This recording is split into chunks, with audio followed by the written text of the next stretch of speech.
We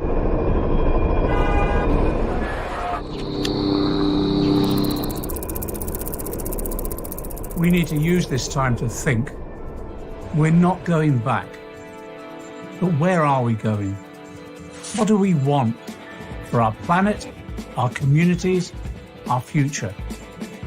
If we don't answer this question, it will be answered for us and blame shifted from the powerful to the powerless.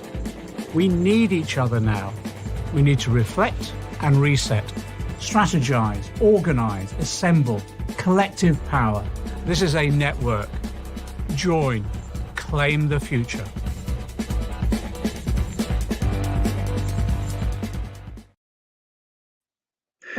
Welcome, everybody. It's John McDonnell, the Labour MP, and we've got with us Naomi Klein. Welcome, Naomi. Good to see you. Let me just explain this event, but before I do, can we just all breathe a collective sigh of relief? Now the result has come out. CNN has given the election now to Joe Biden, and it's just whatever people think about Joe Biden and his politics or whatever, to be frank, it is such a sigh of relief to have Trump going and the potential now of a Biden administration. And I've seen people on TV, people have been tearful at this result in a way which is like, as someone said, it's like a dark night coming to an end. So collective sigh of relief. John, can I just jump in and say, I just am remembering being at Labour Party conference a few years ago, not long after Trump was elected, and I referred to him as the Fatberg. I don't know if you remember this, John. I remember. I referred to him as the political equivalent of the Fatberg, right? All of the worst of the everything that is wrong with society that people just try to kind of like disappear and pretend doesn't exist, and the things that we try to flush away that shouldn't be flushed away, you have to deal with it.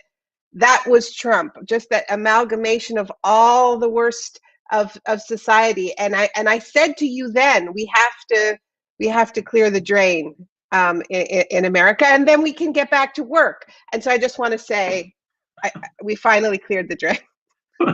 I remember you saying that image stuck with me for quite a while. Look, before we start, let me just say, this is organized by Claim the Future and partnered with Jacobin, the Socialist Journal, and also Momentum, the rank and file left organization in the UK.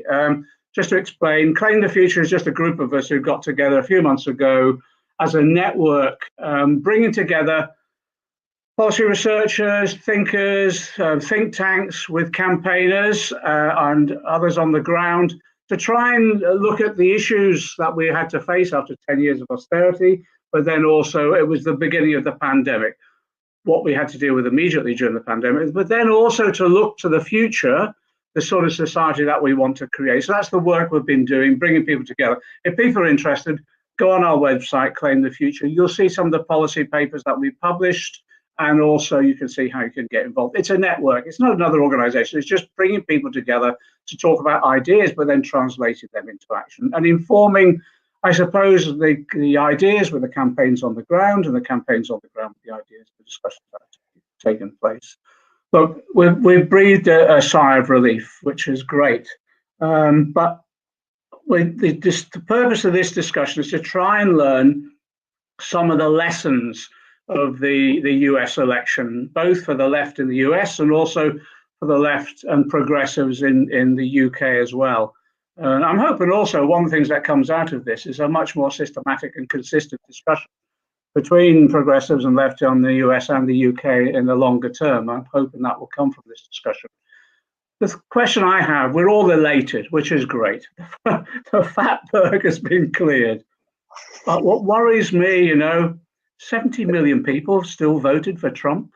And it is that question, how did we allow that to happen? How did we allow this phenomenon to actually take over a section of politics and do such damage? And how do we prevent it in the future? And I think that's one of the questions we've got to ask ourselves, because it will dictate both in terms of how do we prevent it happening again, in terms of the sort of organization that we want, the way that we mobilize, the way that we motivate people, the way that we can win arguments and convince people. But actually, we've still got the problem in the UK. I'll be frank, I think Boris Johnson is maybe just a posher version than Trump. He has the same relationship to truth at times that Trump had. Actually, some of the statements he's made are equally racist and misogynistic as well. And at times, he's dangerously bereft of any connection with reality. And we've seen that during the pandemic itself. So let's learn some of the lessons from the US, but then how do we translate that into the UK? And the other thing as well, I suppose, and this is why I think, Naomi, you're important to this. This isn't just about winning the elections. Change doesn't just come through winning elections. It comes through mass movements. It comes from, well, hegemony, winning the argument, making sure the ideas, that climate of opinion is such that we win every argument and it becomes common sense what we're advocating. Because the issues we're facing now are the pandemic, and we're now going into lockdown, as you know, Naomi, in the UK for another few weeks. Deaths are rising again. Our services, our public services are going to be really stretched. 10 years of austerity have done that to us, but stretched because of the challenge of the pandemic. We're faced with rising joblessness, particularly amongst young people, and that's really worrying because we saw what happened in this country, in the UK, in the 1980s with unemployment. We had a rise in male suicides, particularly amongst young men. That's quite frightening. And also then, well, you know better than us, that if we get through this crisis, we're then faced with the catastrophic threat of climate change, which is already translating itself across the globe. So it's what sort of lessons do we learn to address those issues now that are absolutely key? What do you think? Easy question. Yeah, well, there's a lot there, John. And first of all, I'm thrilled to be with all of you. And yeah, it was funny just having to get ready to speak just as this news came. I was in a similar situation when Trump won, because I was scheduled to give a speech, and I would just much rather be in this situation than that situation, because that was really hard, and this is fine. This is great. So yeah, I mean, I doubt that anybody in the US is watching us right now because they're all too busy celebrating, as well they should be, hopefully wearing their masks and being careful, because we are also in the midst of a huge spike in North America. The nurses who worked very hard to elect Biden are pleading with people to please be safe, and so we need to protect frontline workers who have been working so hard to get the drain unplugged. And it isn't unplugged quite yet. I mean, we do still need to do an extraction from the White House, so let's see how that goes. So yeah, you asked a lot there, but yeah, I do just want to say to whoever is watching in the US who worked on this election campaign, just so much gratitude. And you know, for me, I did a lot of get out the vote calls organized by not Biden supporters, but grassroots groups who were very strategic about this election, who really understood what was at stake. Biden was not their first choice or their second choice or their third choice or their fourth choice in the primaries, but they had their, you know, they had their eye on the prize. They understood the tremendous stakes, not just in the United States, but to the world, of getting ourselves to more favorable terrain. So groups like the Dream Defenders, Sunrise, People's Action, they were organizing nonstop, Mi Gente, migrant rights groups. And so I think we all owe just such a debt of gratitude to the moral clarity of these grassroots organizers, who were able, because it's hard when you lose a really bruising primary. You know, most of us had been working for Bernie. Some of us had been, you know, working for Warren. But there was just amazing, I think, clarity at the grassroots that delivered this victory. And what you see in the exit polling is that the majority of it was an anti-Trump vote.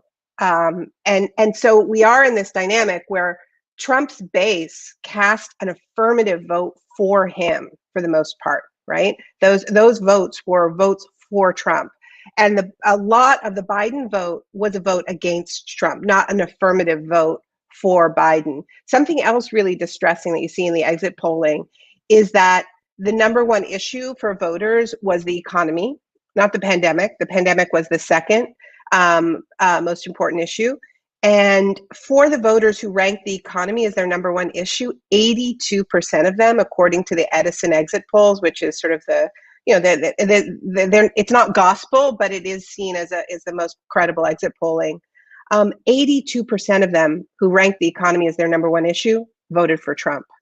So that's a big problem for the left, right? That means that that voters did not see the Democratic Party and the Democratic Party should never be confused with the left, right? Even though there was a left candidate in the primaries that came in second, they did not see the Democratic Party offering real solutions to them in the middle of a profound economic crisis.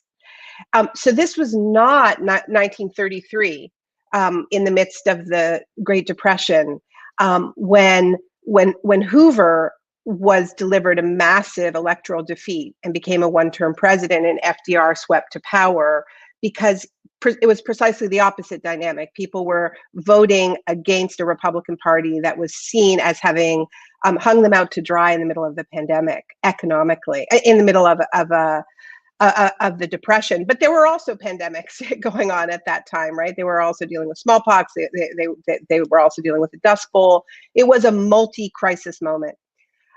So that's what needs to change if we are going to address the fact that this is a huge movement. Yesterday I likened the left as being the levees holding back the tide of fascism. And it isn't just in the United States. So what do we need to do to shore up our levees and also drain energy from the power of that storm, because it is gaining power, and Trump losing will not drain it of power. In many ways, it will feed it, right? This feeling of being aggrieved, the belief that the fact that it was majority Black and brown cities like Philadelphia and Detroit that pushed Biden over the edge, that will be seen as illegitimate. In the same way that Donald Trump treated Barack Obama as an illegitimate president because he was Black, and that's how he built his political career, right? With a racist conspiracy theory about Barack Obama being Kenyan. So, I think the most disturbing part of this electoral cycle is just how many people believe in massive conspiracy theories, believe in racist conspiracy theories, believe in conspiracies that may not be racist, but are nonetheless conspiracy theories. And so, you have millions upon millions of people who are completely untethered from reality. The pandemic, I think, is worsening it because we are so isolated and people are spending more time in front of screens, and those screens are not serving them. It's a really polluted information ecology. But I think, we really need to, we need to be addressing people's most urgent needs. And I think you in the UK are at least you're in a situation where Johnson, as terrible as he is, has been pushed to the point where the Tories are having to cover, my understanding is 80% of people's salaries. The problem we have in the United States is that the Democrats have really failed in those key moments when the bailouts were being negotiated to fight for working people enough. And there was this idea of, first we'll bail out the massive corporations and give them trillions of dollars, and then we'll worry about working people. And it's like, and then Mitch McConnell was like, psych, actually, we're just going to bail out massive corporations to the tune of many trillions of dollars. And so now people feel absolutely failed. And lockdown means hunger. Lockdown means eviction. And so people are going, well, why would you be opposed to a lockdown? It isn't only because they're mad or they're racist or whatever it is. There are so many people who really are facing a choice between the risk of contracting COVID and the certainty that if the economy locks down, they will not be able to eat. or they will be evicted. And we know that people make calculations all the time. When you have a risk of mortal danger and a certainty of starvation, people take the risk. They take the risk. They do it every day. They do it every day to migrate. They do it every day in war zones. And so we need to be in a situation where people are not forced to take that risk. And that's going to be very, very, very, very urgent. It's why our celebration is a little bit tempered, because it looks like the Democrats didn't take back the Senate. And so, what that means in terms of Joe Biden's appointments is very worrying, right? Because every one of his cabinet appointments has to go through the Senate, right?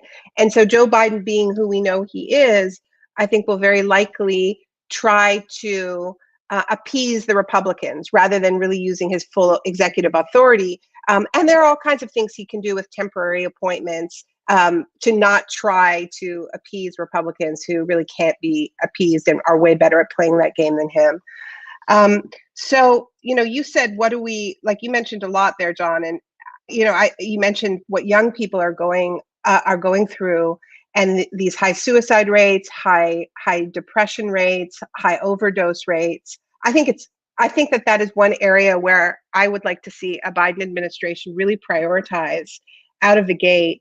I think about New Deal programs like the National Youth Administration that hired millions of poor people to do things like repair schools, to be teaching aides so that kids could learn outside.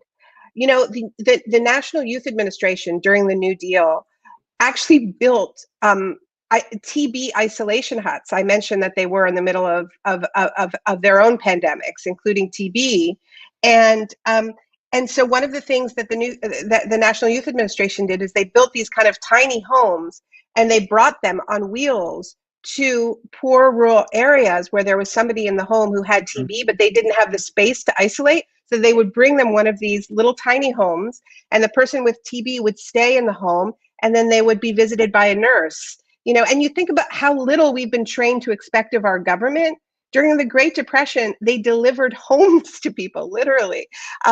So that's the kind of imagination we need to be thinking in terms of multiple crises, right? We have an infrastructure crisis in our school. We need to repair our schools. We also need to create jobs for young people. We also need the ability for young people to learn outdoors and learn safely. So we need to be thinking about, how do we solve multiple problems at once? Give young people a sense of purpose. Get them out of their bedrooms, staring at screens and that sense of isolation.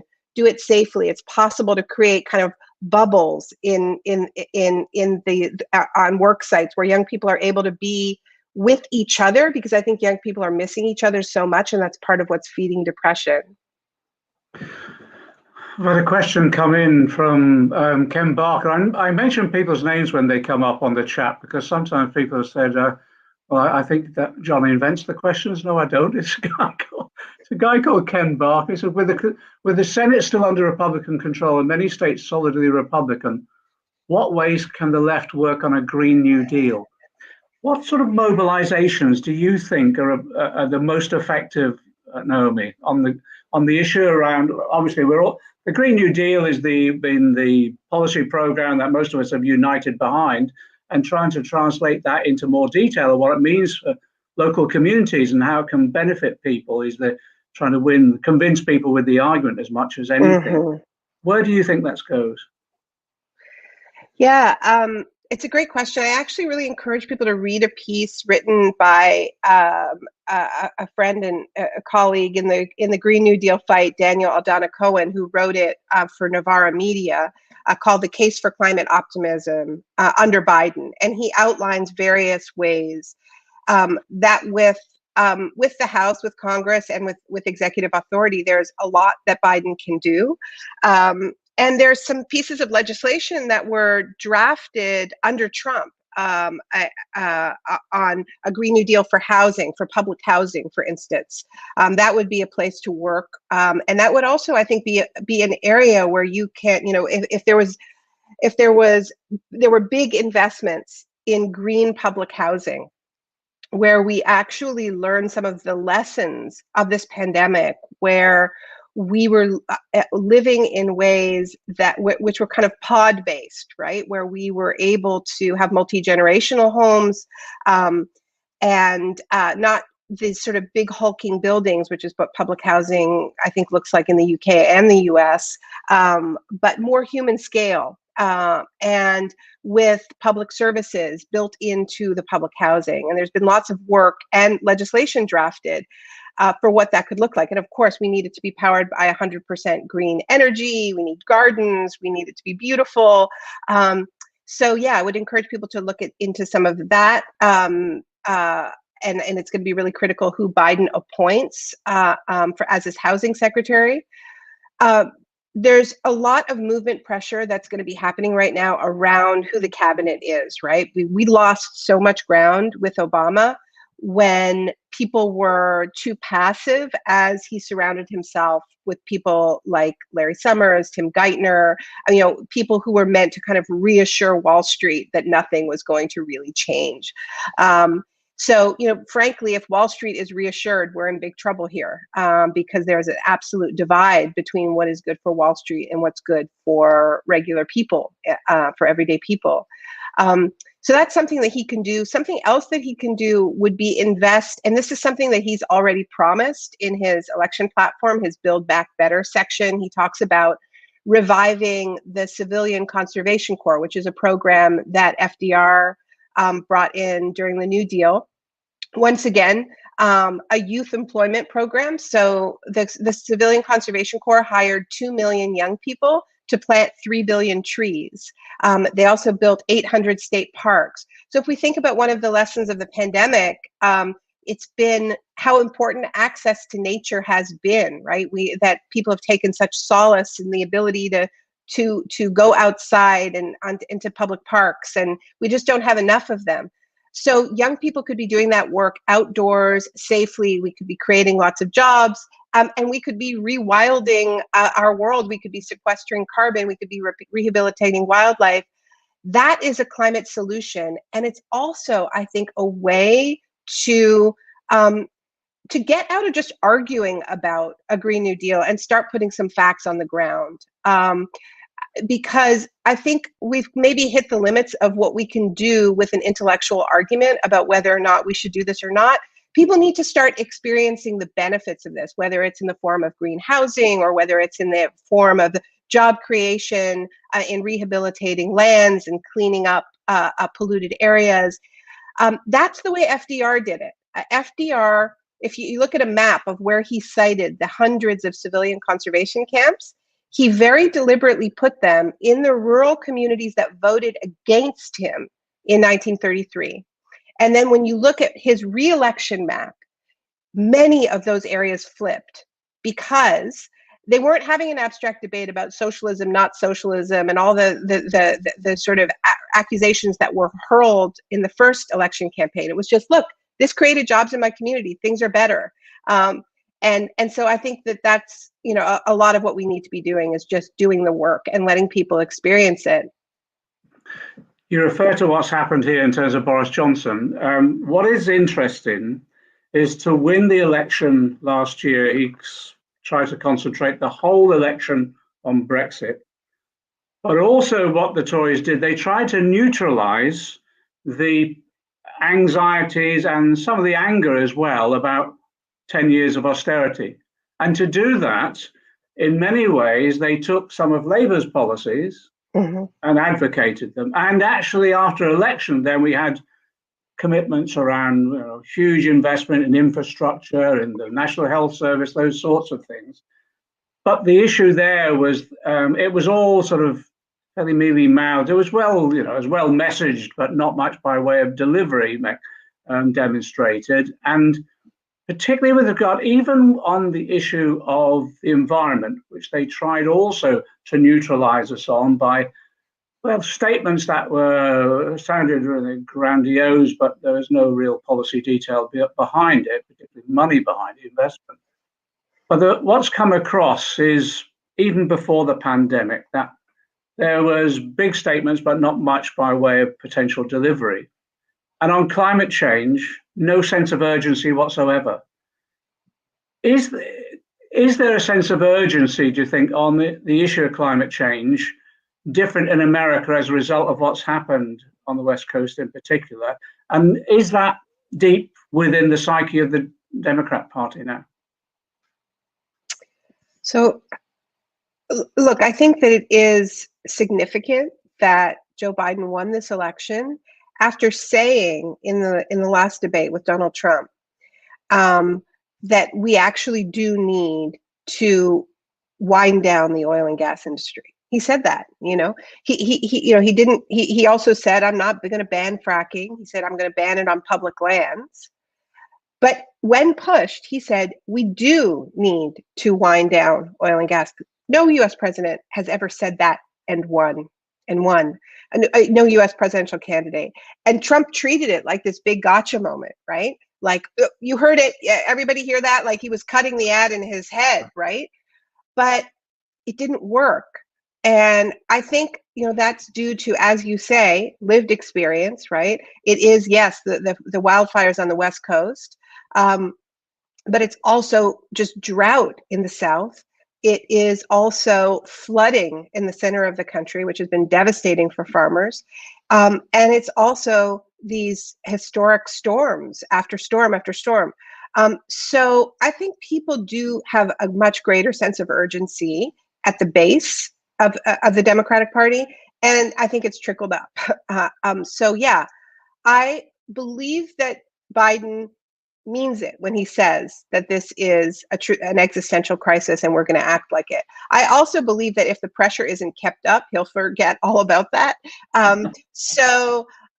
We can't take anything for granted. So I think that these first few months, including in the transition period, are going to be very, very, very important in terms of movements, maintaining that sense of urgency and expectation. We expect you to treat this as an emergency, right? Greta Thunberg broke her own rule about not getting involved in electoral politics and said, get rid of Donald Trump and vote for Biden. But we need to listen to Greta and treat an emergency like an emergency.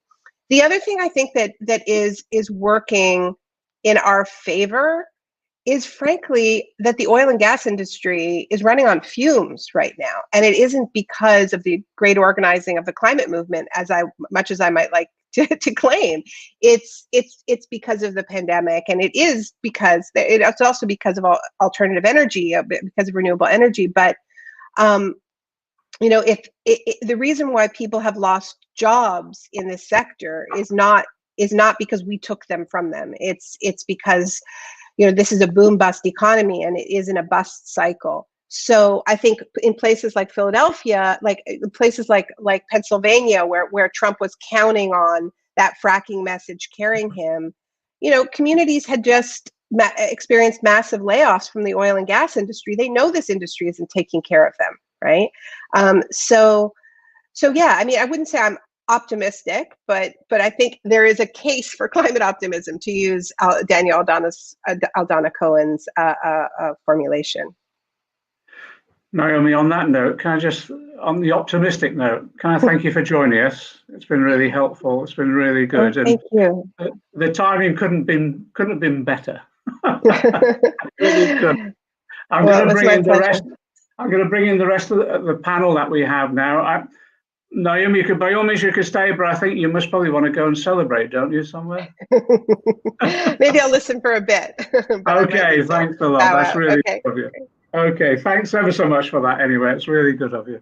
Okay, right, let me just explain. What we've done is we've brought together a panel of people, both in terms of US and UK, and these are all activists in their own different respective roles, representative roles, etc. And I'll introduce them all very, very, very briefly. First is wave when I introduce you is Gaia Srikanthan, and Gaia is now the joint chair of Momentum, recently elected. Well done, Gaia. She's a member of the Democratic Socialists of America. Gabriel Bernard is a historian of the social structures of inequality in modern American capitalism. Alex Press is an assistant editor at Jacobin magazine. He's written for publications including the Washington Post, Vox, and The Nation. Look, I should explain with regard to Alex and Gabriel how we met, shall I? During the last lockdown, they launched a project to have a reading group on E.P. Thompson's The Making of the English Working Class, and I joined it. It was one of the best experiences I've had in recent times. Thanks for doing that. And Joe Grady is the General Secretary of the University College Union. Joe was elected in 2019 after working in higher education at Leicester and Sheffield universities.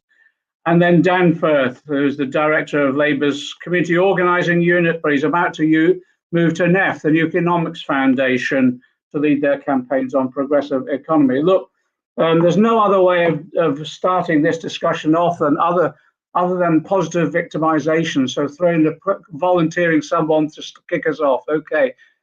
Gaia, what's your lesson from the elections for the left? Thanks, John. I think you and Naomi made some really great points. I think one of the other sort of slightly hidden stories of this election are some of the wins that the left have made down the ballot, and some of the really stunning wins that they've made. And as a member of DSA, it was a really great night for DSA, even though it was a tense night for the country as a whole. The Democratic Socialists of America won 20 out of 29 races for candidates they backed. But in addition to this, they helped secure victories in 8 of the 11 ballot initiatives they backed at the local and state level. And these were on really progressive issues, such as taxing the rich in order to provide preschool for all, Green New Deal measures, protection for tenants, and $15 minimum wage, which passed in Florida, which was overarchingly a Trump state. However, they also passed this ballot initiative for $15 minimum wage, which shows that even though we like to think of these areas as being conservative, something that's quite a kind of populist left initiative did really well there.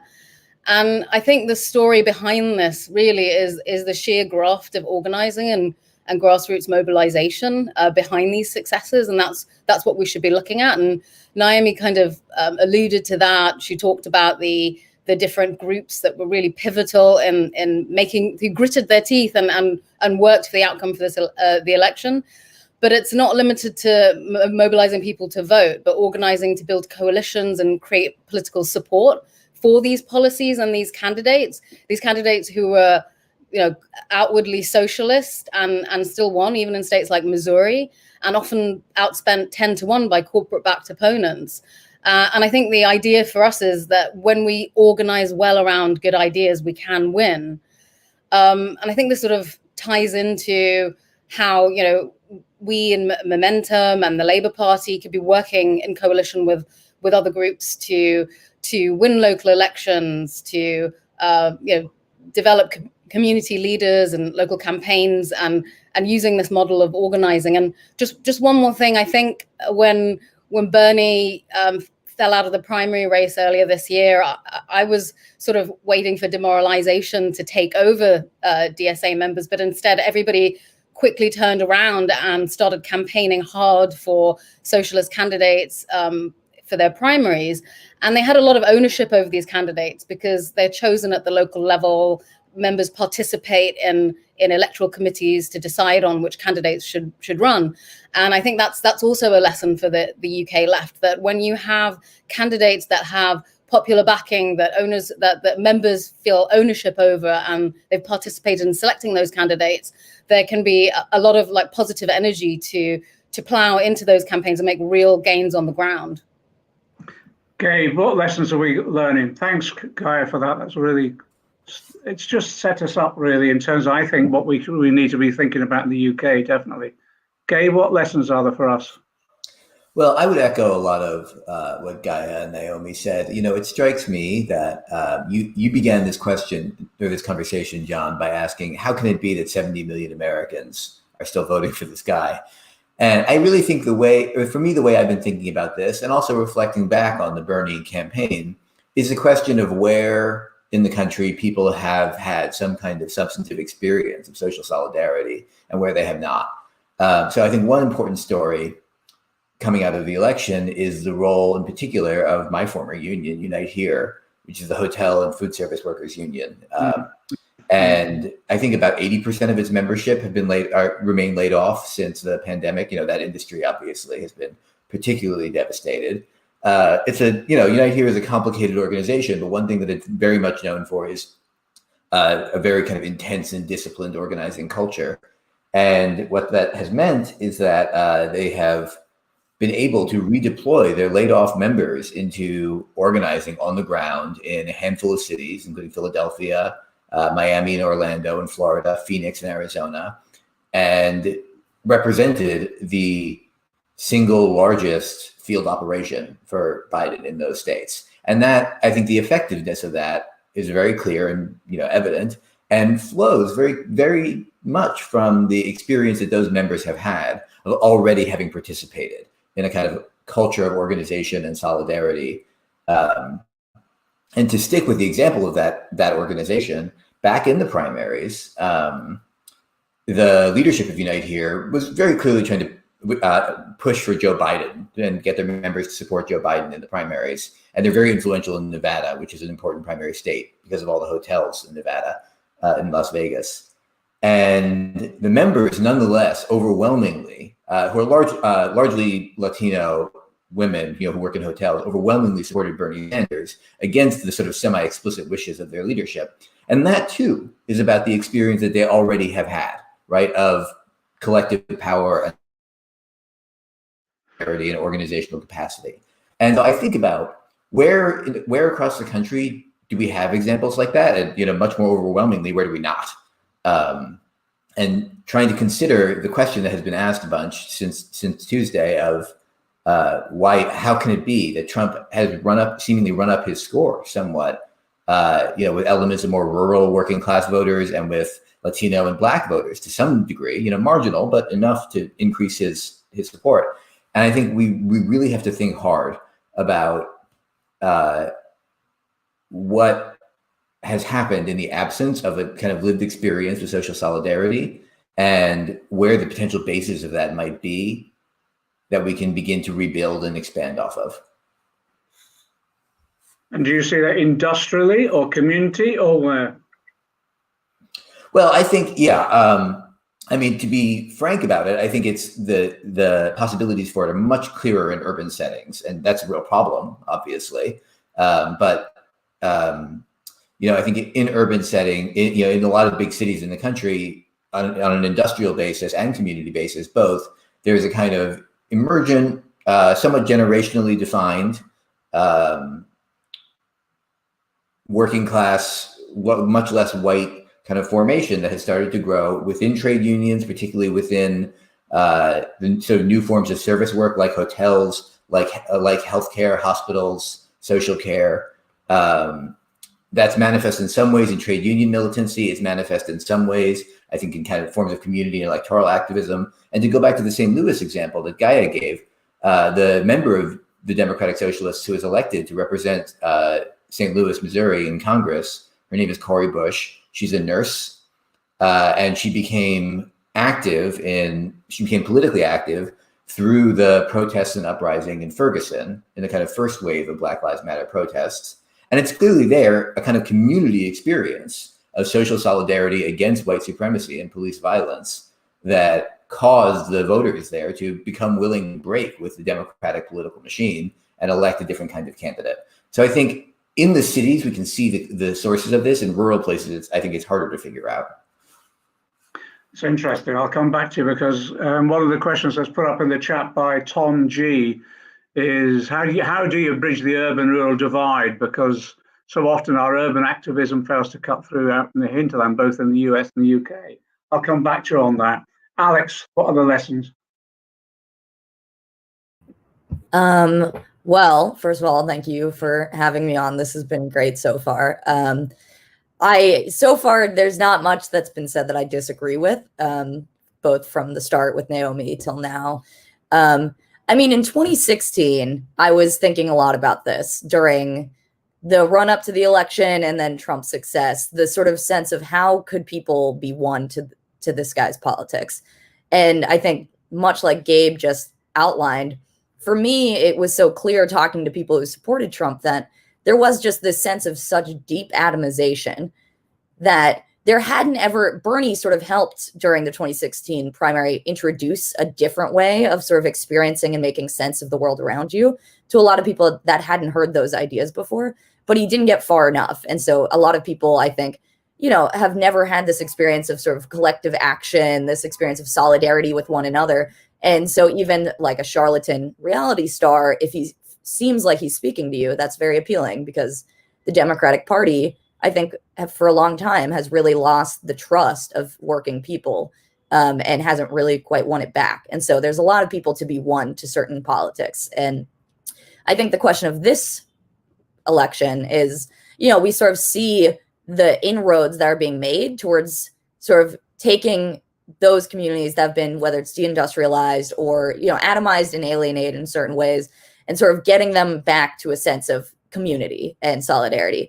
But I mean, the question of how could these tens of millions of people still vote Trump, it's really how much work there is still to be done on that. I mean, as Naomi pointed out, this was not an endorsement of Biden. It was an anti-Trump vote, I think, largely, is what the exit polls seem to show. And obviously, even anecdotally, this is what a lot of people will say, is that Biden doesn't have a movement behind him, but Trump has an anti-movement.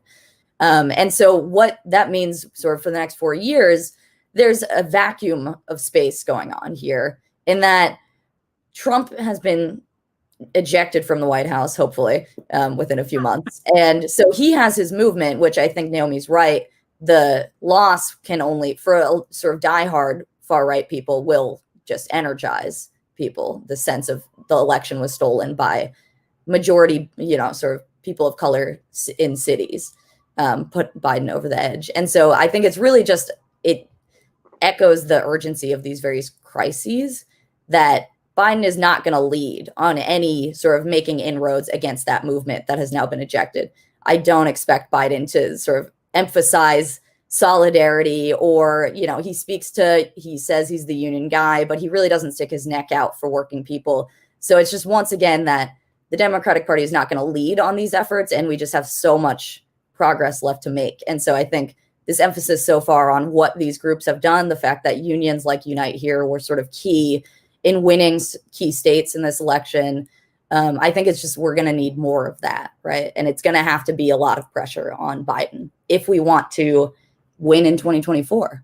If we want, and by we, I mean working class people. I don't mean Democrats versus Republicans.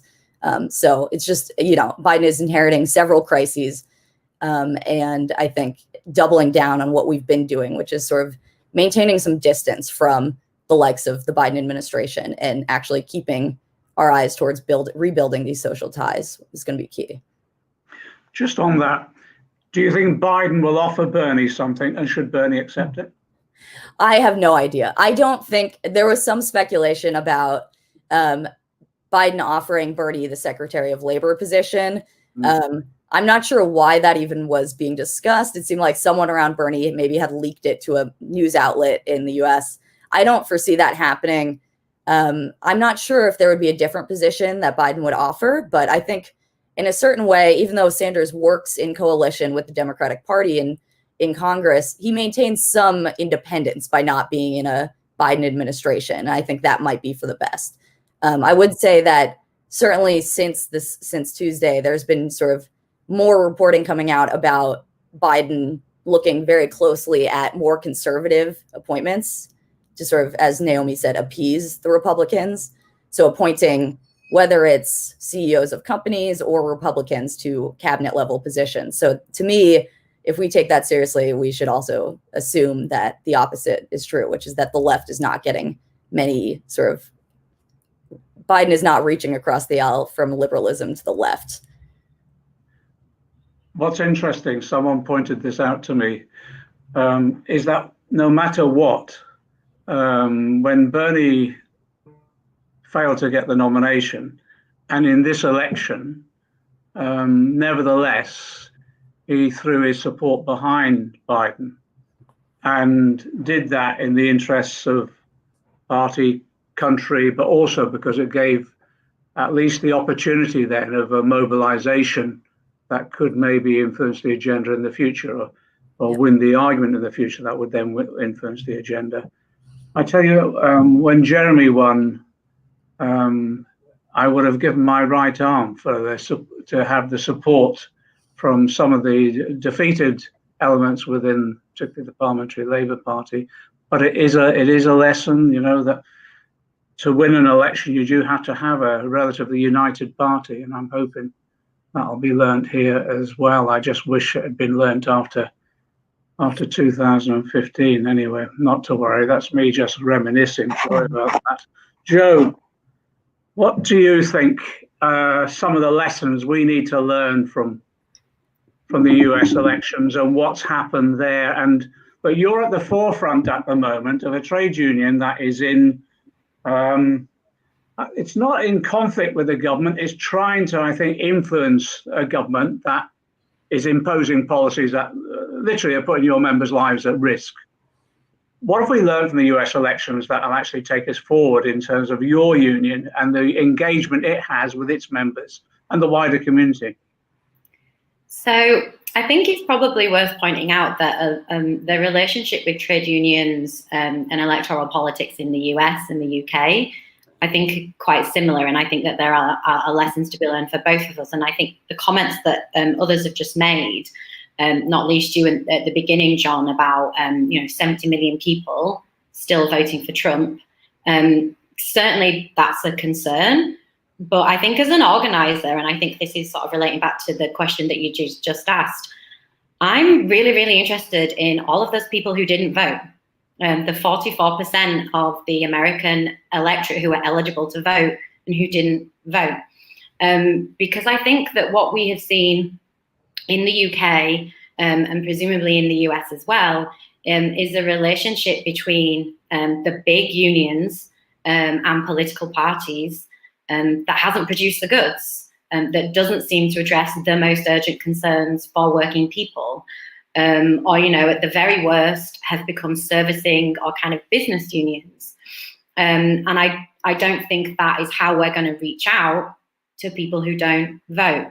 And for me, we could waste our time trying to argue with these Republican voters or with, real Tory diehard supporters of austerity. But to me, that is a misuse of our time and our energy as organizers. Our time and our energy needs to be figuring out what is preventing those people from participating in electoral politics and using our organizing networks to really reach out to those people.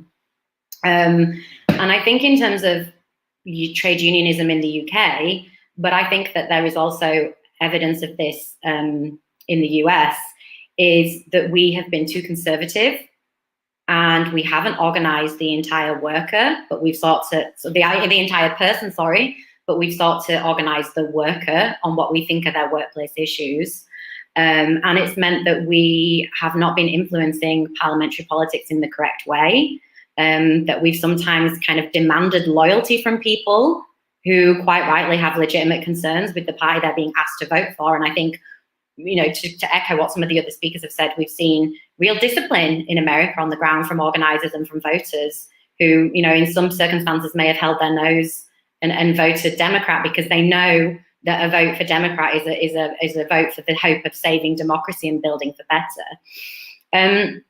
So I think just to sort of answer the question from a trade union perspective, because I think other people have done a really good job from a sort of social movement perspective, is we have to think about the way in which we actually organize ourselves, because a lot of big unions have hoovered up sectors, and on the surface of it, they have lots of members, but they don't have membership density, and they don't necessarily have strict and disciplined organizing on the ground that does the sorts of things that we have seen in some of the states in America.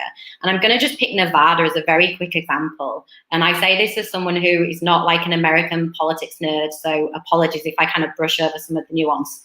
But Nevada was always a red state, traditionally is my understanding. And it went Democrat under Bill Clinton. It went back red under Bush. And what happened in Nevada, and I think this was the nurses union, I'm sure it wasn't just Jay McAlevey and the nurses, but there was lots of organizing on the ground going on there. There was lots of idea that, we get people into local politics, that we get those people coming through, that we identify organic leaders, and we organize in our communities. And obviously Nevada was a big Bernie supporter, but have voted consistently with the Democrats. I'm from, what's been called the Red Wall in Yorkshire, which I hate. It never existed as a phrase until the Tories started stealing seats up there. But I think that there's lots of people who would really, the kind of organising culture would really resonate with them. But we don't have that in the UK. We don't necessarily have it in our big unions, so I think we could. We reward the wrong things in terms of promoting people who then represent. We talk a lot about building a social movement in the UK, and that I think you would agree dominated a lot of the discussions of the last general election. I think it's sometimes dominated what Momentum say, but I think until we really grapple with the fact that we throttle out a lot of organic leaders and organisers in our movements, we're not going to get that social movement change. We're not going to get people on the ground getting elected in communities and changing the composition of those constituencies. And there's no shortcuts to it. And we can see that in Nevada. We can see it in the other states where people work tirelessly on the ground, sometimes in spite of the National Party, in spite of the direction it's been taken, but on the promise that they can do something. And that's what we need to do more of now for the next election, but realistically, the one after that. Let me just take you on that one a minute. What you're talking about is the local organisation supporting and resourcing the local activists leading the campaigns and developing the campaigns. Why is that not happening? And well, maybe I'll answer this myself then. In terms of the trade union movement and some of the labour movement in the past, we've bureaucratised it in a way in which is preventing that emerging at the local level. Yeah. How have you turned that round in UCU? Because you have virtually. Well, let's not get ahead of ourselves, but you've had a number of disputes, and I've been on those picket lines, and you've had those members actually active, really engaged. Yeah. I think what we've managed to do in UCU, when I say don't get ahead of ourselves, is that when there's a long way to go. I think what we've learned about organising on the ground for politics. I will answer you in a second, but I just need to step back. Okay. Organising on the ground for politics, we've been quite good at coming up with toolkits to get organisers on the ground, reaching out to communities, making sure that there's succession planning for organising. We haven't necessarily done that so much in trade unions in terms of who are going to be our organic leaders, who are going to run for election of our NEC, who is going to be leading branches and committees, who is going to make sure that we're linking up with other unions and branches on the ground. And I think that we have been really, really good in UCU. We've also lucky that we just have a really engaged and political membership because of the nature of the types of jobs that we do. So I think that there's a certain extent the disposition of the members of UCU, the fact that actually, we perform a civic role ourselves in terms of the education, professional kind of gambit that we look after. But I do think that a lot of our campaigns have been about making sure that people see their industrial dispute fundamentally connects to much bigger issues that are the issues that are really kind of the scourge of our economy. But that isn't enough, really, because if we don't build mass density in unions, which we don't really have in the UK as much as we could do and should do, we won't get the gains that we need in our industries. And that in itself will be beneficial for other unions. Thanks, Jo. That is a great segue into Dan Firth, who headed up and, created the community organising team within the Labour Party. Our problem there is that we struggled to get that in place. It was one of those arm wrestling battles that we had in the Labour Party, taking on the bureaucracy of the party. And Dan developed the community organisation team. Dan, what have we learned, or what should we learn? Hi, John. I broadly agree with everything that everyone on the call has said. I think there are kind of sort of three things that I touch on. Firstly, I think like one of the biggest challenges that we face, and that is clearly a challenge in the States as well, is the Rust Belt areas, and in the UK it's deindustrialized. It's the deindustrialized North, Midlands, Scotland, and Wales. And I think the biggest challenge that we face, these are the areas, you know, that were former steel, mining, you know, shipbuilding areas.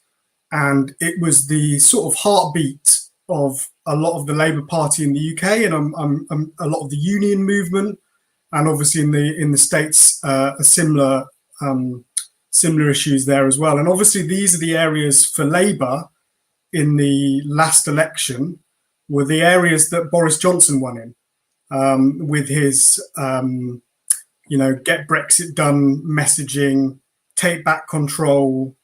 And I think that one of the big kind of lessons that we need to learn from the US, but also that we need to continue building on in the UK is there needs to be a huge organising effort put into organising within deindustrialised areas across the country. And I think I talk about this anecdotally. We had organisers across the country working in the Labour Party before the election, but we didn't have enough. We only had 17 to 20 community organisers. Just explain what they did, Dan. Just explain what that means. So it very similar to some of the stuff that's been going on in the States, really, is that they would work in particular constituencies that we needed to win for the Labour Party to get into power. Their aim was actually to develop people, as you know, Joe was talking about, so developing people, working class people as leaders within the community, to identify big issues impacting on people, so whether low wages, bad housing, to work with communities to win those campaigns, which we did on numerous occasions. And then at election time, the plan was that we would translate that into big teams of mobilized activists connected right through the community that could make a big impact for the Labour Party. And we trained, over the course of 2019, we trained 20,000 people in community organising and leadership. But we had 1 year before the general election to do that. And I think one of the interesting things in the States, which is really clear, right, is that, you know, if you look at sort of like Stacey Abrams, for instance, and the teams working who went from the 2016 election, they had a 4-year period where they went to Philadelphia. They, you know, worked in Georgia to organize working class communities. And I think a big challenge for the community organizing in the Labour Party is we basically had 18 months to try and build that only in a certain number of seats, and that isn't long enough. I think the key thing is, and Joe touched on this as well, is we have to move away from a transactional model of organizing. We can no longer go into, you know, Doncaster here or Pittsburgh in the States, knock on doors and ask people to vote Labour, right? Because it won't work. We need to be rebuilding relationships in those communities, identifying organic leaders and winning with people. And for me, that is the way in which we rebuild progressive and left organising within the Rust Belt in the States and in the UK within former industrial areas as well. I think is really critical, but you need time and you need resources to do that. And I think the challenge is that, you know, a lot of the organising efforts in the UK at the moment are happening in the metropolitan cities, which is fantastic, right? Because we want to build an alliance that cuts across metropolitan cities to rural, you know, to rural deindustrialized areas. But actually, a lot more work is going on in the cities. But the areas that we have to win back to ever get into power again are the deindustrialized areas of the North, Midlands, and Scotland. And so we need to put an enormous amount of organising effort, like they've been showing in the States, with like the PA stand-ups, who I think talked to 400,000, did 400,000 deep canvassing conversations. You know, really critical work, or which we need to learn from. This is some of the stuff that our team that my team was doing as well. And we need to win with people on issues that matter to them right now. And I think the interesting lesson of Florida, is winning a $15 an hour living wage campaign, getting that passed through, but the Democrats not winning that state. And that's the kind of thing that we should really be doing in our organizing. We should be developing leaders, potentially into candidates, but also be winning on issues that really matter to people and connecting up the progressive movement, the Labour Party, and those communities. And I think, one of the things I would just say around that as well is, we need to be, as I said, not being transactional. We've got to be relational. Our team during the general election, we trained 8,000 people in deep conversations, in persuasive conversations. And we know that they worked in areas like Putney, which was the only seat that we won, but also in Sheffield Hallam, where we had to win voters over. But we were doing that with a small number of organisers. It needs to be organisations not only in the Labour Party, across the whole of the Labour Party, but right across the movement. There need to be new organisations doing that and focusing on those deindustrialised areas to do it. And just one final thing to finish off. And I think the other thing is we have to have a real vision of change, right? And coming back to what Naomi was saying at the beginning, is like the economic challenges of areas that have lost, thousands of jobs in the pits, thousands of jobs in the steel industries, no longer believe, or I don't believe, that's why they voted for Boris Johnson. They don't believe that the Labour Party is going to deliver that present. But actually, John, I know from the work that we did over the last couple of years is, we had a fantastic economic offer for people. But actually, we need longer period of time to really build that with people, to really build trust around that, and to, take something like the Green New Deal. We started work going to deindustrialized areas across the north to involve local communities in shaping what a green industrial revolution or Green New Deal should look like. But we only had 3 months before the election where we were doing that.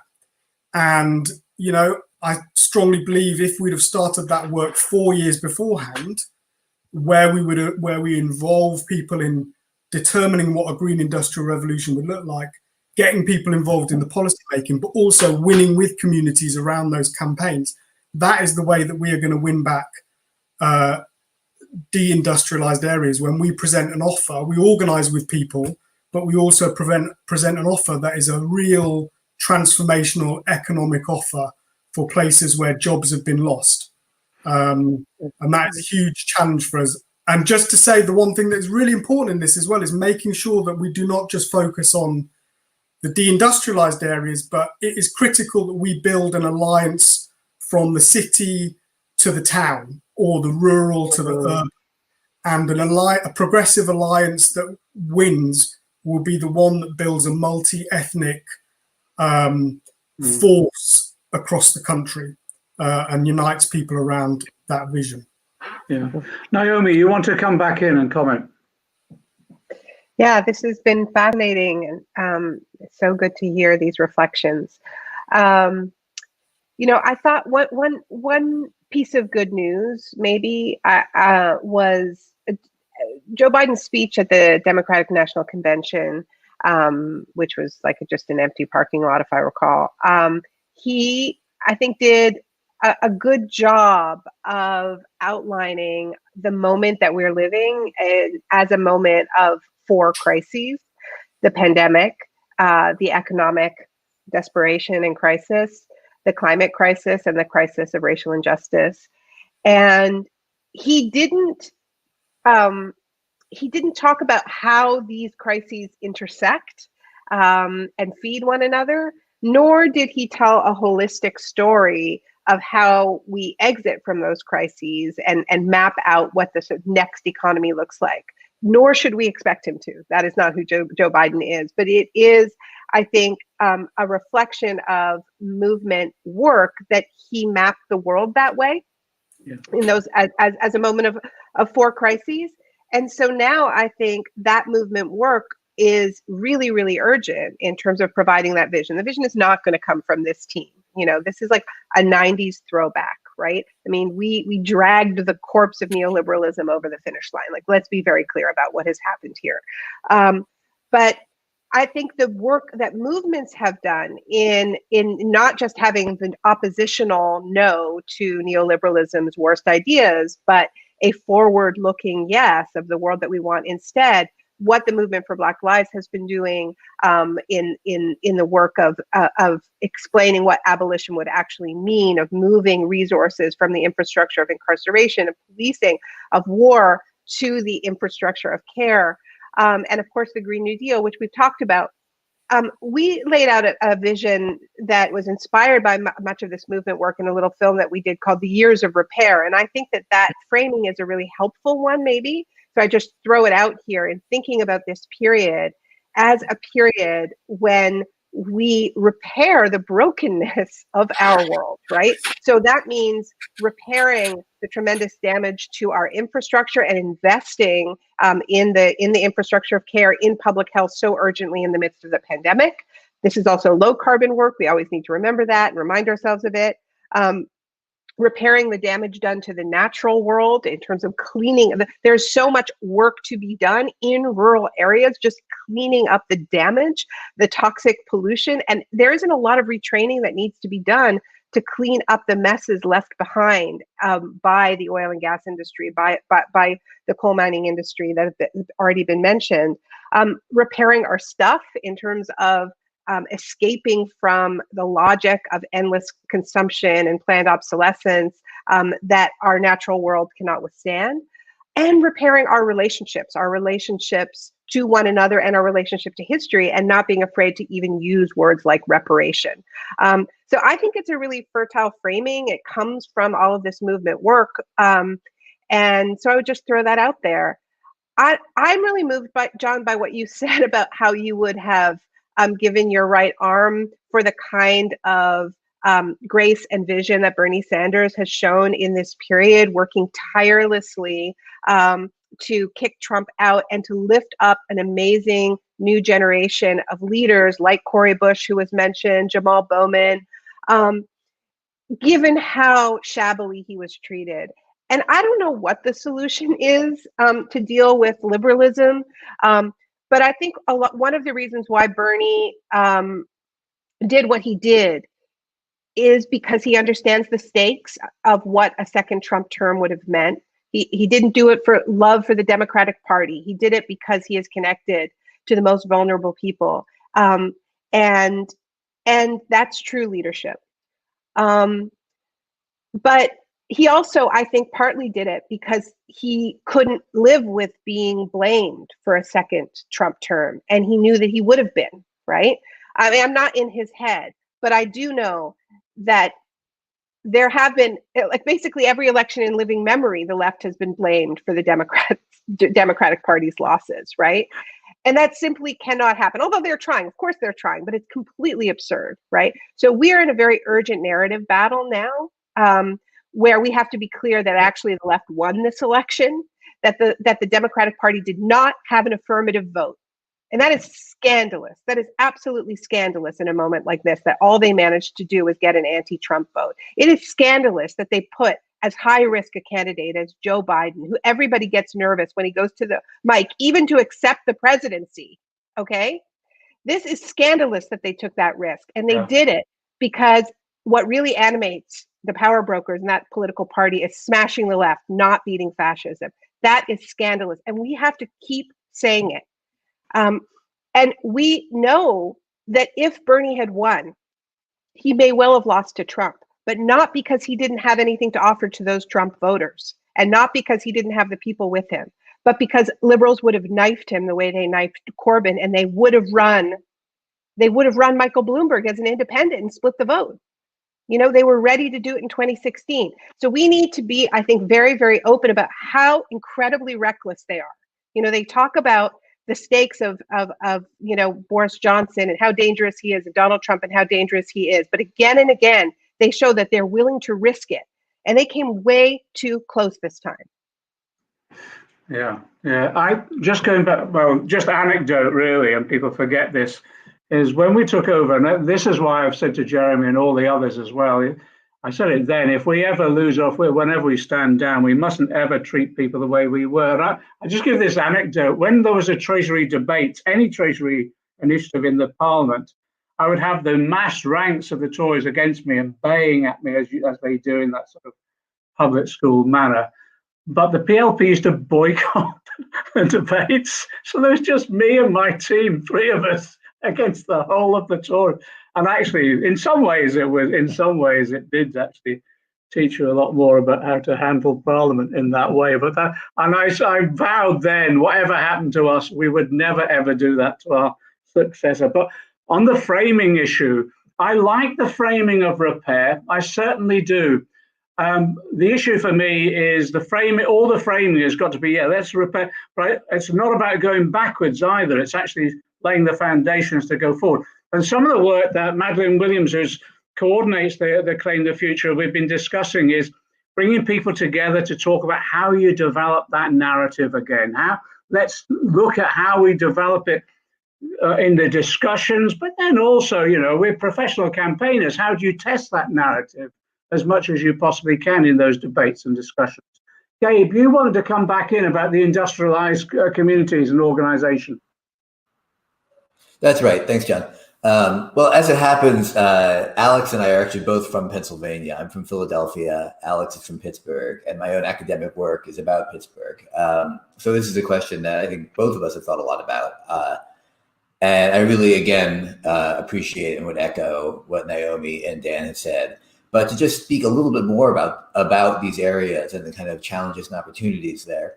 One thing I would really stress that's distinctive, I think, about deindustrialized cities and towns in the US is in the wake of steel or auto or coal or whatever the industry may have been, as that employment has virtually zeroed out, the main continuing source of employment is whatever form of surviving welfare state exists that actually generates work, right? So education is a very obvious one, right? Education continues to employ people in coal towns and steel towns and so on, even after coal or steel is gone, which is why we saw the phenomenon of the teacher strikes beginning in West Virginia, the coal mining center of the country historically in 2018. Teachers were anchored economically, right, in a kind of surviving form of social state, and then that made them a kind of center of a larger network of solidarity. Similarly, and on a larger scale, in places like Philadelphia or Pittsburgh, healthcare is about 20% of employment now. And if you add education, you're then talking about 35% just between those two sectors. That's overwhelmingly women working in those industries, women of color and immigrants very heavily.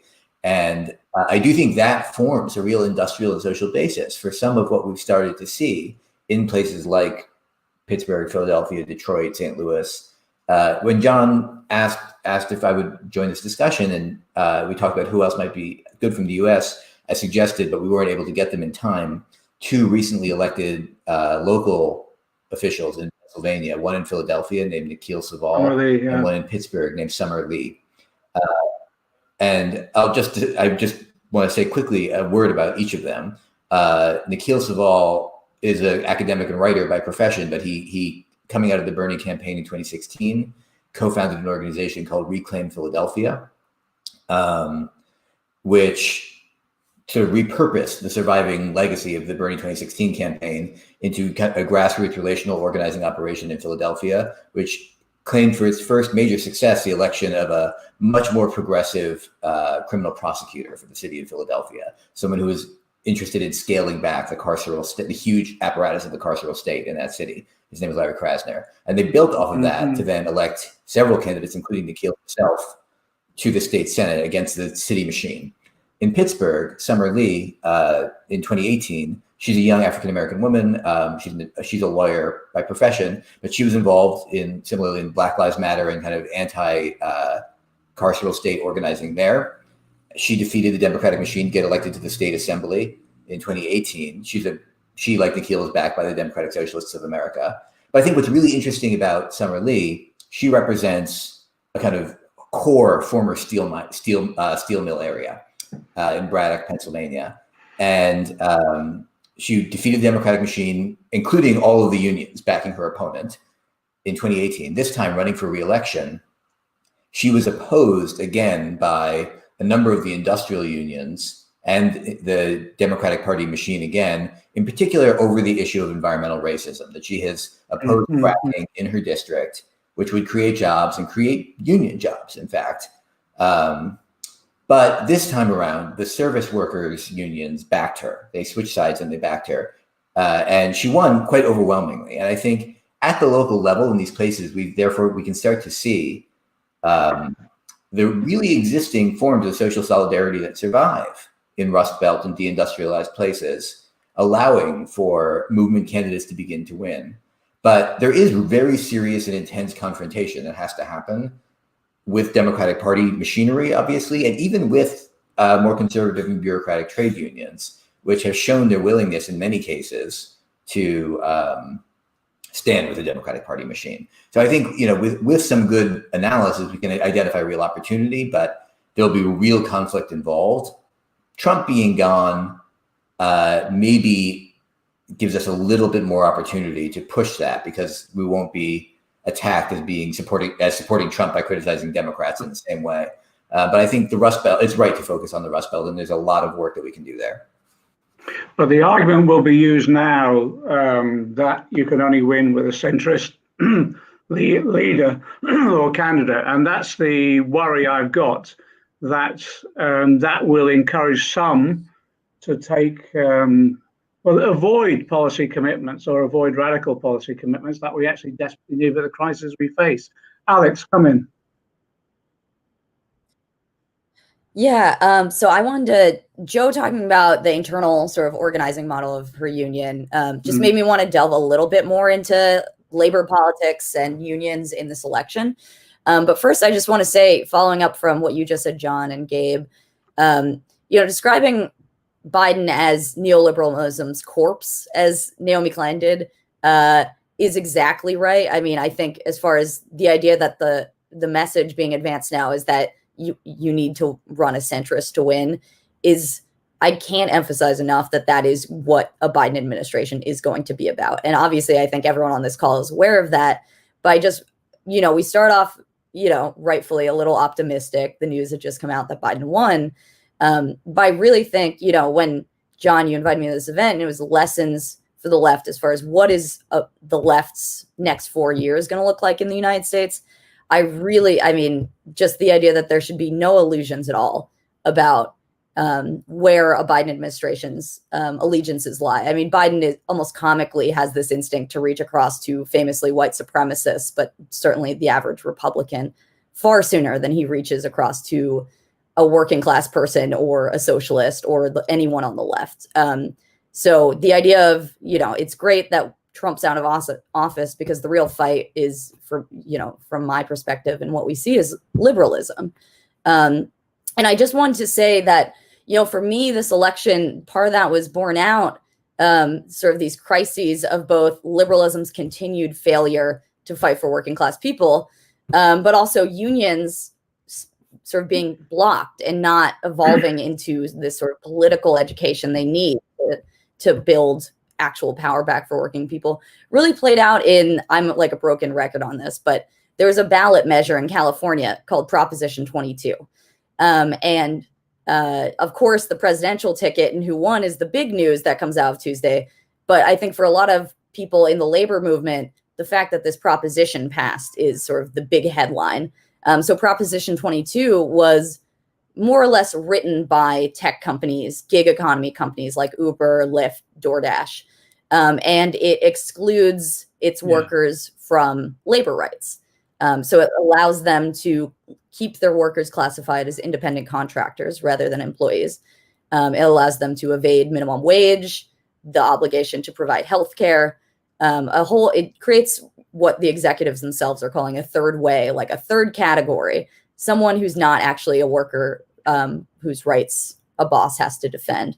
And this measure actually passed by almost 60%.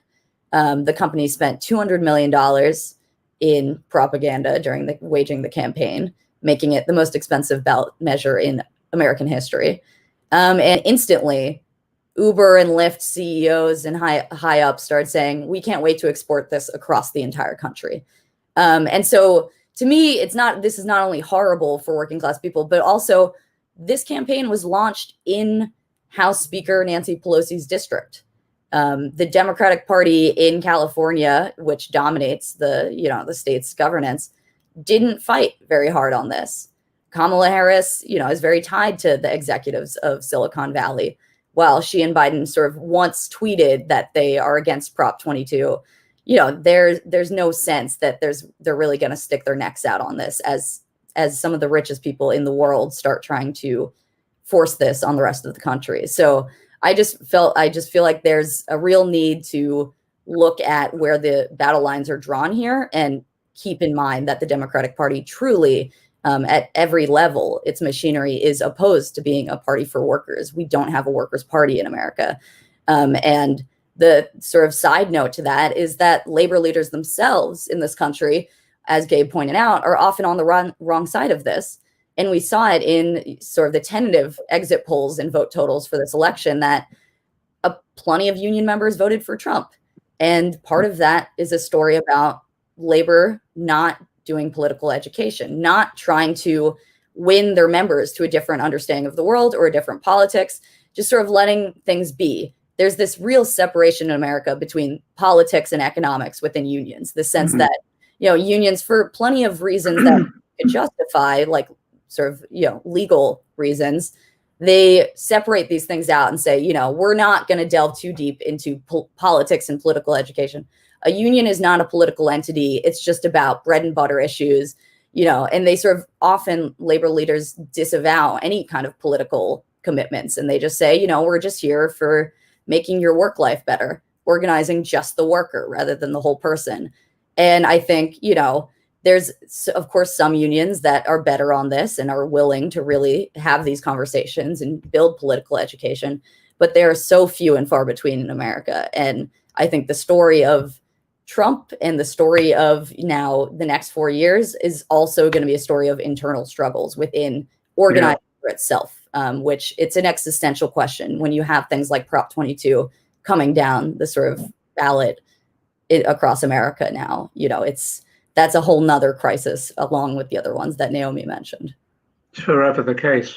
It's forever the case. Those internal struggles will always take place, but they're exacerbated or exemplified, made, I suppose, much more critical because of the circumstances we're in, and that's the crisis that we face, particularly climate change. Gaia, that sort of teased up you. You were going to come in. Sure. No, I just wanted to reflect a bit on some of the things people have been saying with regards to sort of lessons from the US, and there are a lot of similarities, though. We shouldn't draw parallels too closely, but I think especially with Biden and Starmer, there are some real parallels there. We're seeing Starmer targeting socially conservative voters in the same way. His reluctance to adopt transformative policy, embracing big money donors. We're seeing a shift towards that, and dismissal of issues facing people of color, and a party establishment that is quite outwardly now we're seeing antagonistic to the left. And we're seeing that with the crackdown of Labour members expressing solidarity with Jeremy Corbyn. And I think Naomi made an excellent point about the recklessness of liberals in this sense. And I think, I think some centrists are now saying, centrism works because the US election was won. But as Naomi pointed out, it was because a lot of people sort of held their nose and did that campaigning on the ground. And, you don't know if that good faith attempt can be replicated in another election with maybe a Republican candidate that's not as odious as Trump. And I think this taking for granted of these movements is something that is a centrist tendency, and I think it's quite dangerous. Additionally, I just wanted to refer back to some of the things that Joe and Dan were talking about the sort of having to change the way we do organizing in the UK, and the type and the level of organizing that's really needed. if we're going to have a shot at essentially tackling the grave economic and climate challenges that we're facing as a society, I think, we could all admit that the bureaucracy on the left can sometimes be stifling and frankly demoralizing for the average activist on the ground at times. And we have to be able to support activists to be visionary and creative around the activism in their own communities. I think Dan mentioned this, that in the UK left, there's been more of a culture of instrumentalizing activists rather than working with and for them. And, candidates are picked by somebody else, and then the job is seen to be to mobilize people and get out the vote for them. And we need to instead of, we need to redress this balance of campaigning only around elections and selections. And the bulk of our political organizing should be around issues that people care about, campaigns that are developed in partnership with local members as well as in coalition with other movements, and not just the obvious ones like trade unions, but new movements like Black Lives Matters and climate justice groups. And that's one of the things Momentum's really looking keenly at, and it's one of our huge aims for the future, to sort of pivot to this kind of organizing instead. And of course, we'll still be defending the role, the left's role in the Labour Party, and still focused on winning elections and building support for transformative radical policy through conference or otherwise. But we also will be supporting and developing community leaders to lead local campaigns and to rebuild momentum groups across the country, and turning these into vibrant hubs of campaigning activity and working closely with trade unions and other social movements as we feel like this is essential, and we're not going to win without that kind of. You've got a key role behind us. I don't want to lay too much on you, but you've got a key role. Joe, come in. Yeah, I want to say three very quick things. Something about sectarianism, which I think has been danced around, and something about organizing outside of the ballot box, and something about sort of building and owning your own platform. Because I say this as a general secretary who was elected last year with no kind of factional support, who came right through the middle. You can beat sectarianism, but sectarianism can be a drain. It can be a distraction. It can put people off. Is it real? Yes, of course it is. But you kind of have to find a way to ignore it and to reach out and engage new activists. In the last 12 months, UCU has gained 8,000 new members. In the 12 months before that, it gained 1,000. We have been pursuing lots of different ways to engage members. We put 400 activists through Strike School, the Rosa Luxemburg and Jane McAlevey School. We're going to put more through next year. You have to find a way to disconnect from the kind of sectarian factional sniping that just goes along and is part and parcel with all of this. So that's kind of one thing. The second thing is about organizing. And when I was saying we need to find a way to find out who those 44% of eligible voters who didn't vote is, you can do that, but you have to speak to them. When we ran my general secretary campaign last year, we increased the turnout from about 13% the previous general secretary election to 21% or 22%, something like that. People will be engaged, but you have to find out who they are and speak to them and make it clear that there's a reason for them to be engaged in this. And this is kind of what I'm saying about organizing and not treating elections as the only time when you organize people, because you know what? People get really pissed off with that. They get really annoyed with it. And I think that building your own platform means that you speak and talk and organize with people all the time. You don't sit in Westminster or in Washington and survey the voters to think about what they will or won't tolerate. And that is key. And I'm going to have to say something historically about the Labour Party here, is that, and I admire what you're trying to do, John, because the Labour Party never did this in the UK. Post Second World War, we had Beveridge, who was a liberal lord, and we had Keynes, who was a liberal economist, who basically gave us the architecture and the infrastructure for what the welfare state in the UK would look like. The Attlee government, I love Clement Attlee, cannot say enough great things about him, love his name, but they cherry-picked. They cherry-picked from liberals, and they never really developed their own ideology that had a coherency that fully delivered and was unapologetically to benefit the worker. And that is a huge problem. And what it meant is in the 1970s, when the neoliberals and the right, who have a very coherent ideology, came along and attacked it, it just disintegrated because it didn't actually have the substance that it needed underneath it and the broad base of support behind it for people to understand. So when you build a platform and when you involve people in the construction of that platform, you don't need to convince them at the ballot box that they should vote for you because they've helped you construct the very thing that you want them to vote in.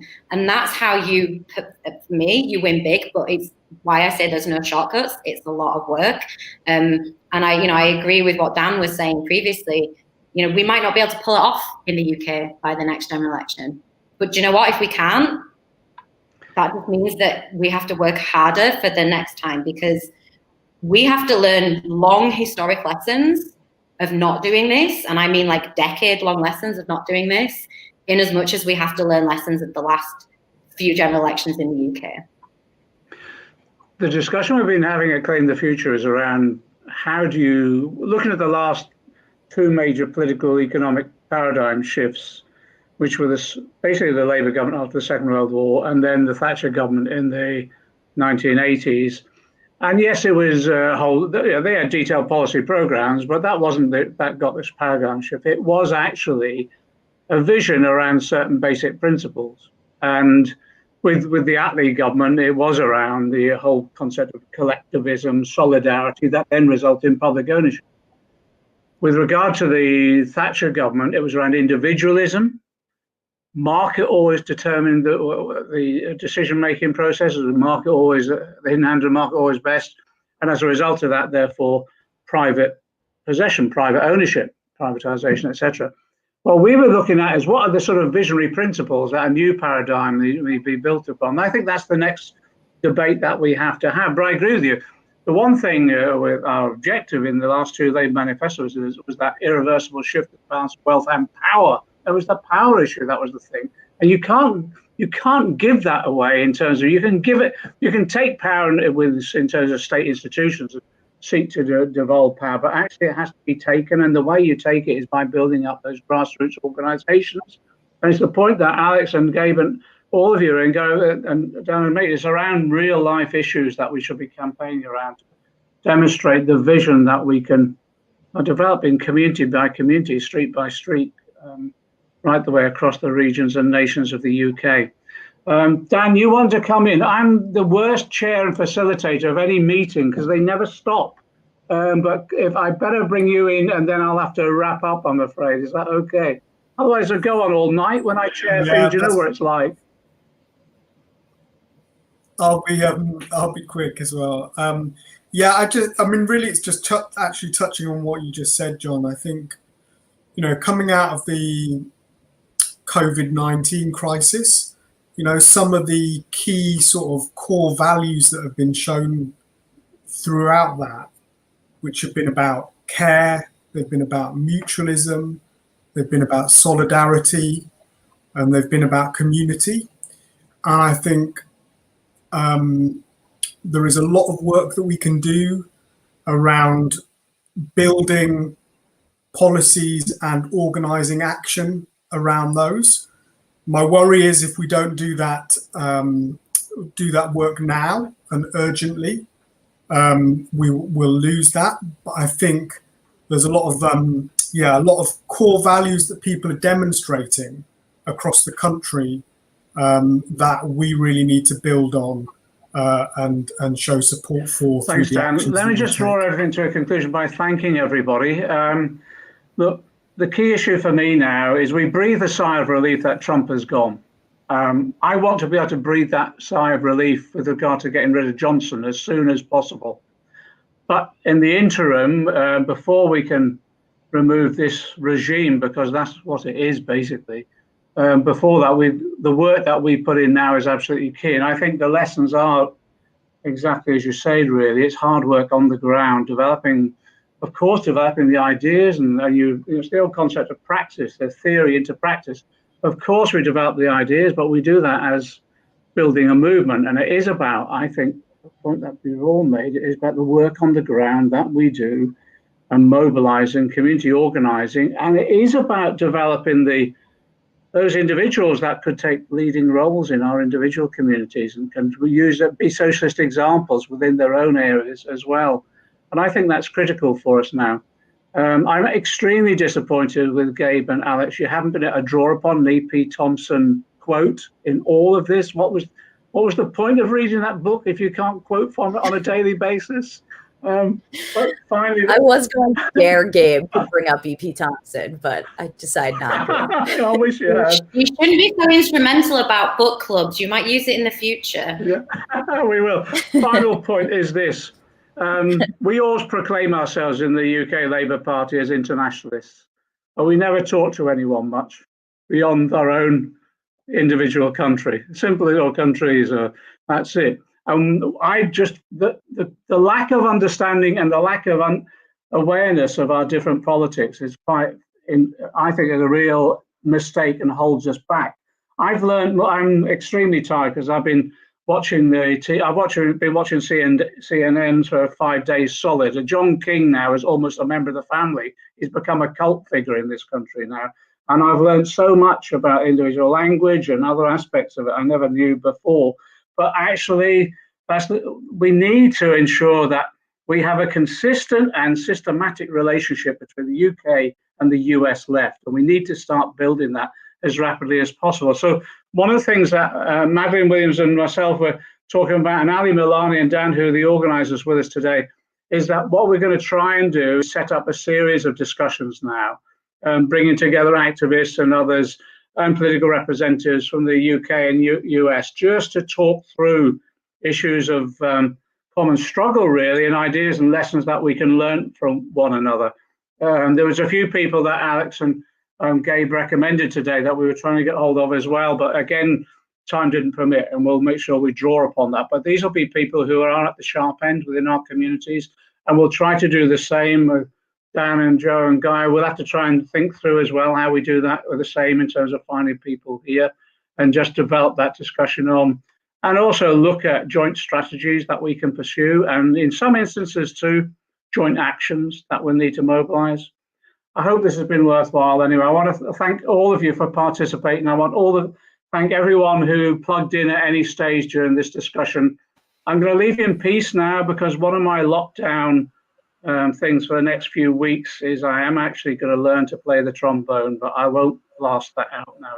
I'll do it at the next one once I can learn to play a tune. Okay, all the best. Thanks for joining us. Thanks, John. Thanks, everyone.